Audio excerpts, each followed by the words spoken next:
Hello everyone, welcome to EduTap. So I would like to wish you a very happy new year. I hope ये जो आपका साल है ये बहुत अच्छा जाएगा. आपकी जो भी मनोकामनाएं हैं, जो आप भी आपकी विशेस हैं, वो जरूर पूरी होंगी. तो EduTap की पूरी टीम की तरफ से आप सब लोगों को हैप्पी न्यू ईयर. चलिए आज के टॉपिक की बात करते हैं. आज का टॉपिक है complete road map for non commerce background students. तो नॉन कॉमर्स बैकग्राउंड के स्टूडेंट्स को क्या इश्यूज फेस करने पड़ते हैं जब वो जेआईबी एग्जामिनेशन के लिए प्रिपेयर करते हैं, उन इश्यूज को कैसे टैकल करना है उसके बारे में बात करेंगे. एंड देन रोड मैप क्या होगा इस एग्जाम की प्रिपरेशन के लिए, उसके बारे में बात करेंगे. तो before continuing I would like to inform you कि न्यू ईयर की सेलिब्रेशन को और बढ़ाने के लिए हम लेके आए हैं 80% ऑफ फॉर जेआईबी कोर्सेज. जितने भी जेआईबी के कोर्सेज हैं जिनके बारे में मैं एंड में आपको बताऊंगी, हमारी वेबसाइट पे अवेलेबल है. आप न्यू ईयर 80 कोड यूज करिए आप एनरोलमेंट के टाइम पे, तो आपको 80% ऑफ मिलेगा. ठीक है, चलिए अब हम सबसे पहले बात करते हैं नॉन कॉमर्स बैकग्राउंड के स्टूडेंट्स को क्या इश्यूज आते हैं. बहुत सारे स्टूडेंट्स बोलते हैं कि मैम मैंने तो बीकॉम एमकॉम नहीं करी है, या मैंने बीबीए नहीं करा, मैं तो आर्ट्स बैकग्राउंड से हूँ, इंजीनियरिंग बैकग्राउंड से हूँ, साइंस बैकग्राउंड से हूँ. क्या मैं जेआईबी एग्जामिनेशन की प्रिपरेशन कर सकता हूँ या कर सकती हूँ?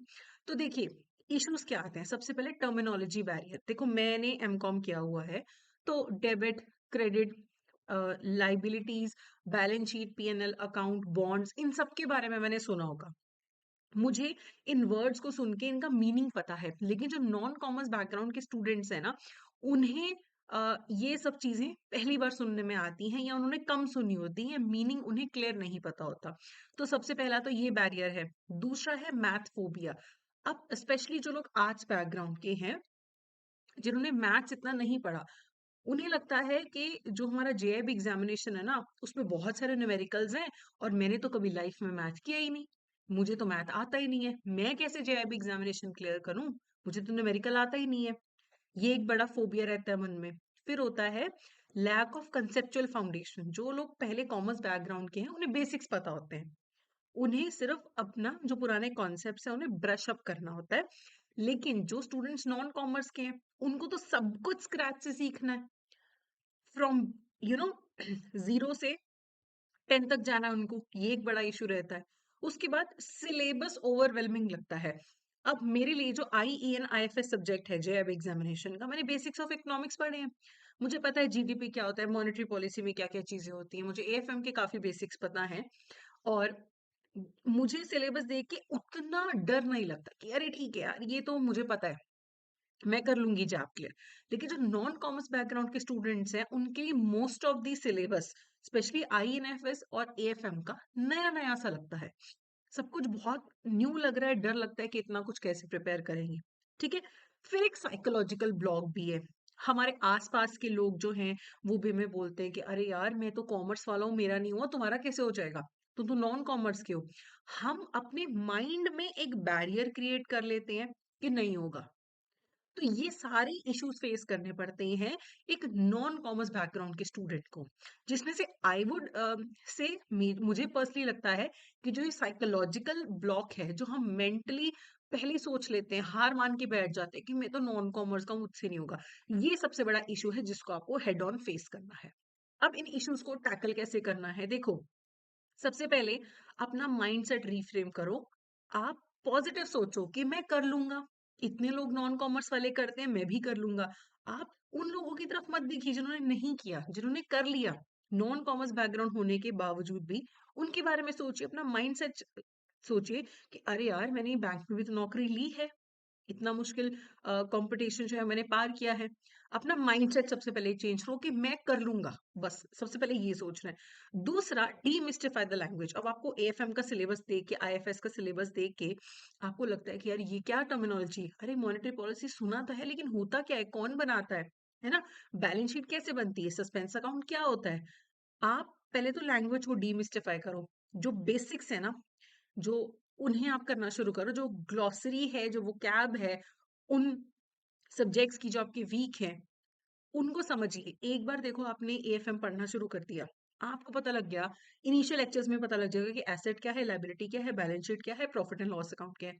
तो वो जो एक आपको डर है ना लैंग्वेज का, वो खत्म हो जाएगा. ठीक है? तो आप ना बेसिक कॉन्सेप्ट्स, बेसिक टर्मिनोलॉजी पे इनिशियली फोकस करिए कि डर एक आपके दिमाग से निकल जाए, ठीक है? और बेसिक से स्टार्ट करो। ये नहीं कि एंड में मैराथन लगा लिए और ऐसा बस सोचा कि 2-3 घंटे पढ़ूंगा एग्जाम से पहले, तुक्के मार के क्लियर कर दूंगा। नहीं, ये नहीं सोचना है। बेसिक्स को स्ट्रॉन्ग करो, क्योंकि पेपर का क्या है ना, कभी केस स्टडी पूछ ली, कभी न्यूमेरिकल पूछ लिया, कभी मल्टी स्टेटमेंट पूछ लिया। तो हर टाइप का आपका अगर कॉन्सेप्ट क्लियर है, तो हर टाइप का क्वेश्चन आप कर पाओगे। ये आपको ध्यान रखना है। फिर अपनी स्ट्रेंथ्स को लेवरेज करो। अगर आप एनालिटिक्स में अच्छे हो, आप एनालाइज करने में अच्छे हो, तो वो वाले स्किल्स यूज करो। अगर आप प्रॉब्लम सॉल्विंग में, न्यूमेरिकल्स में अच्छे हो, उसको यूज करो। अगर आप इंजीनियरिंग साइंस बैकग्राउंड से हो, आपने तो करे हैं बहुत सारे न्यूमेरिकल्स, बट टाइप डिफरेंट होगा। लेकिन आपकी कहीं ना कहीं स्ट्रेंथ्स, अगर आप चीजों को जल्दी समझ लेते हो एनालाइज करके, तो उसको लेवरेज करो। हर एक इंसान में कोई ना कोई स्ट्रेंथ होती है, उसको यूज करो। तो जब आप कॉन्सेप्ट क्लैरिटी पे ध्यान दोगे, अपने बेसिक्स पे फोकस करोगे, तो ये सब जो तुड़ा मुड़ा दिमाग में है ना, सब क्लियर हो जाएगा एकदम। दिमाग की बत्ती जल जाएगी, कर लूंगा मैं ये पेपर क्लियर। ठीक है? उसके बाद हमें एग्जाम के स्ट्रक्चर को समझना है कि देखो भाई, 100 में से 100 नंबर तो लेने नहीं है, 100 में से 50 नंबर लेने हैं।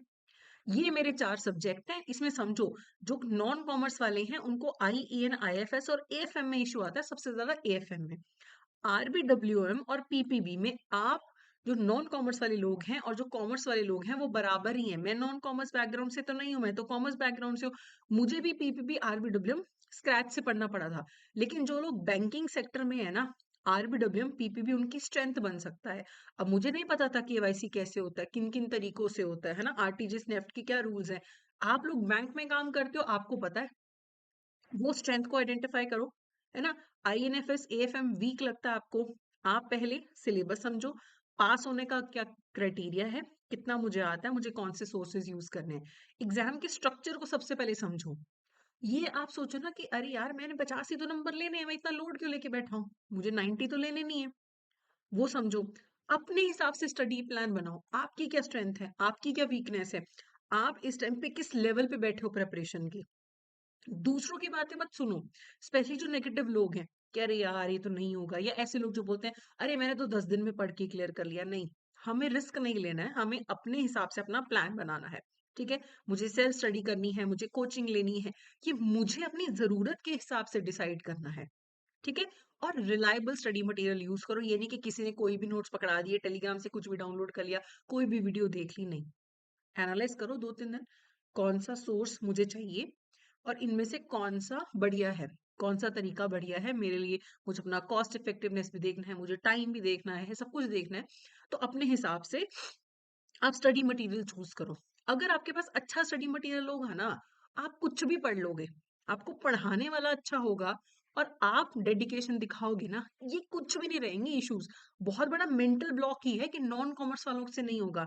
मेरे स्टूडेंट्स जिनको मैंने AFM भी मैंने पढ़ाया, मैंने PPP भी पढ़ाया है, जो नॉन कॉमर्स बैकग्राउंड के बच्चे हैं, वो 70-70 नंबर लेके जा रहे हैं AFM में। पहले डरते थे कि नहीं आता, बट फिर वो मेहनत करते हैं कि नहीं हम कर लेंगे। और कॉमर्स वाले ऐसे ही रह जाते हैं कि अरे हमें तो आता है, हमें तो आता है। वो 50-55 पे घूम रहे होते हैं कॉमर्स वाले, क्योंकि उनको ओवर कॉन्फिडेंस हो जाता है। नॉन कॉमर्स वाले 70-75 लेके जाते हैं, क्योंकि वो मेहनत करते हैं। तो आप भी मेहनत करेंगे तो हो जाएगा। ठीक है?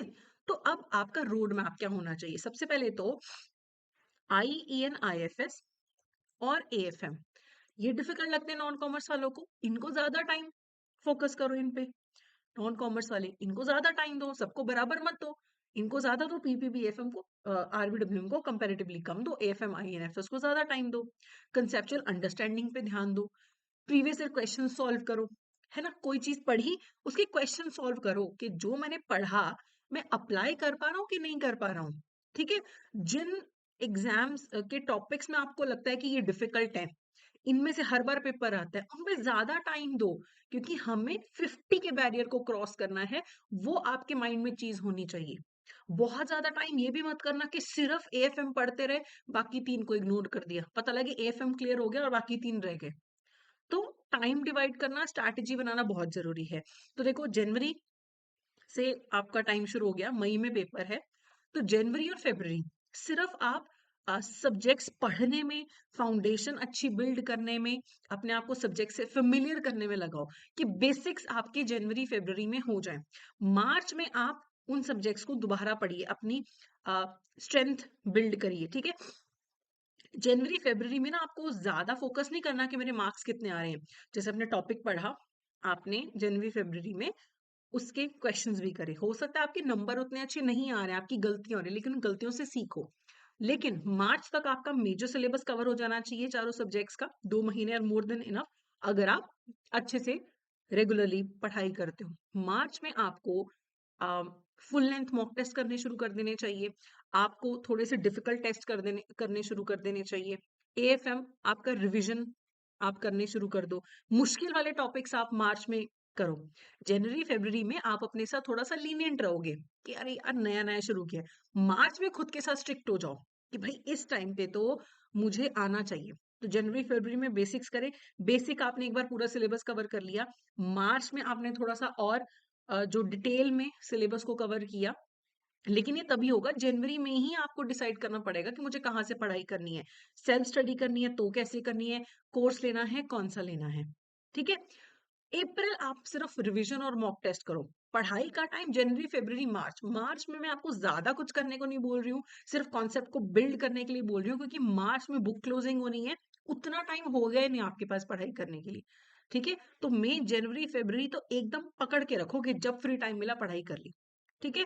फिर अप्रैल में मॉक टेस्ट करें, और फिर एग्जाम जब होगा आपका मई में, तब तो आपको फिर एंड मूवमेंट का जो रिवीजन होता है कि एंड मूवमेंट पे आपको मैराथन्स वगैरह देखने हैं, आप वो करिए।